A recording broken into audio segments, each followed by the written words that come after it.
Am I the asshole for telling my dad's husband I don't want him to adopt me and his bringing up my dead father is not winning me over? I, 16M, have two dads. One died before I was born, Daddy. He was my non-bio father, and his best friend was my parents' surrogate. She's my Auntie Giga. My dad is my bio parent and my daddy's widower. And yeah, I say dad and daddy, and still say daddy as a 16-year-old guy. Dad always referred to daddy as daddy to me, so I use it. A month before I was born, daddy died. My dad changed completely that day. Because of where we live, even back then, my daddy was still able to be recognized on my birth certificate. It was a fight and involved the courts. But it happened. It was really uncommon back then, but he won the case thanks to Auntie Giga and other family members recognizing my two dads. I grew up always knowing about daddy, and I always cherished the connection to him. I was always glad my dad won the right for both of them to be legally my parents. I was also always treated like their son, not just dads or not dads and Auntie Gigas. When I was 4, my dad tried to date again, and he met Sam. They dated for about 3 months, but dad wasn't ready and Sam didn't like what he saw. He felt jealous and insecure that he wasn't being brought in as another dad for me. They reconnected when I was 8 and got married when I was 12.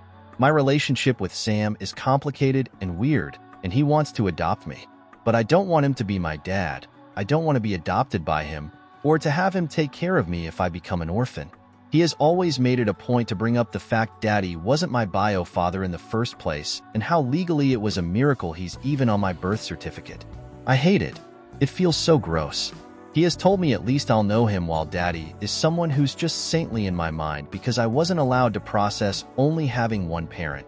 Even though I know I was raised by one parent. But I still had two. He just wasn't here. But I read the book he was putting together for me. He documented a lot of the parenting journey and surrogacy stuff and the pregnancy until his death. He was so excited. He loved me so much. He wanted me so badly. On Father's Day, we had a big fight over adoption. Dad was out, and Sam brought up the adoption to me. He told me he's tired of feeling like an outsider because I always treat him like dad's spouse instead of my stepdad or my parent. I told him because that's what he is, and he has to learn to accept that. I told him nothing changed for me. He told me it's stupid because I love one stepdad so much more. I told him daddy is more than just a stepdad, and then I told him I don't want him to adopt me ever, and bringing up daddy isn't winning me over. I told him if anything he's making me wish dad had found someone better. Dad doesn't know what happened, but things have been tense since, and Sam said I went too far. Am I the asshole?